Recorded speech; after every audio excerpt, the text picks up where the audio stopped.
మానసిక ఆరోగ్యం అనేది మగవారికి, ఆడవారికి ఎలా భిన్నంగా ఉంటుందో ఒక కొత్త అధ్యయనం చెబుతోంది. ఆడవారిలో డిప్రెషన్ ఎక్కువగా వస్తుందని ఇప్పటికే కొన్ని పరిశోధనలు చూపించాయి. అయితే అలా రావటానికి ఉన్న కారణాలను కూడా ఇప్పుడు తెలియజేశారు.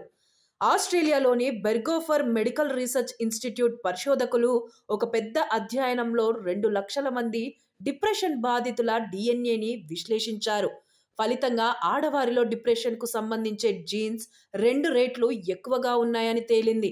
అంటే డిప్రెషన్లో జీన్స్ పాత్ర ఆడవారిలో ఎక్కువగా ఉంటాయని ఆ పరిశోధన తేల్చింది. జీన్స్ ప్రభావం వల్ల ఆడవారిని డిప్రెషన్ ఎక్కువగా వేటాడడమే కాకుండా శరీర బరువు, శక్తి స్థాయిలలో మార్పుల లాంటి సమస్యలతో కూడి వస్తుంది. ఆడవారి శరీర హార్మోన్ల కారణంగా డిప్రెషన్ లక్షణాలు ప్రత్యేకంగా ఉండే అవకాశం ఉంది. డిప్రెషన్ లక్షణాలు మగవారు, ఆడవారిలో వేర్వేరు విధంగా ఉంటాయి.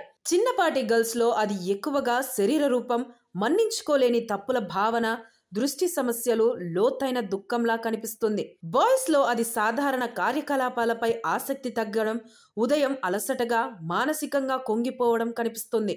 పెద్దవారిలో అలాగే ఆడవారిలో ఎక్కువగా ఒత్తిడి, నిరుద్యోగ భావన, నిద్ర సమస్యలు ఉంటాయి.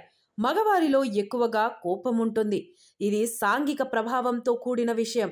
ఆడవారు ఎక్కువగా వైద్య సహాయం కోరుతారు, కానీ మగవారు ముందుకు రారు. ఫలితంగా మగవారిలో ఆత్మహత్య రేటు ఎక్కువగా ఉంటుంది.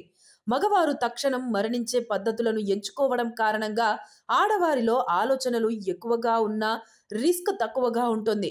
నిపుణులు చెబుతున్నది ఏమిటంటే, ఈ కొత్త జీన్ల అవగాహనతో ఆడవారికి ప్రత్యేకంగా కొన్ని చికిత్సలు ఇవ్వొచ్చు.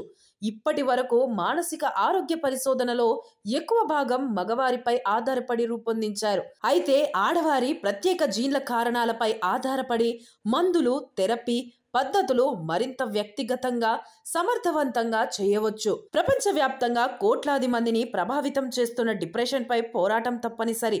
ఇందులో ఆడవారికి, మగవారికి భిన్నంగా జీన్స్ ఆధారంగా చికిత్సలు రూపొందించడం అనేది ఒక పెద్ద అడుగు.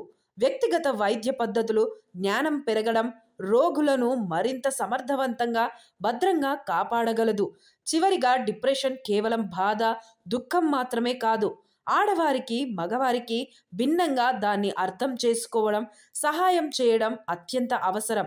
వ్యక్తిగత పద్ధతులు, జీన్ల అవగాహనతో మనం మానసిక ఆరోగ్యాన్ని మరింత సురక్షితంగా, సమర్థవంతంగా పరీక్షించగలమని ఈ పరిశోధన స్పష్టం చేస్తోంది.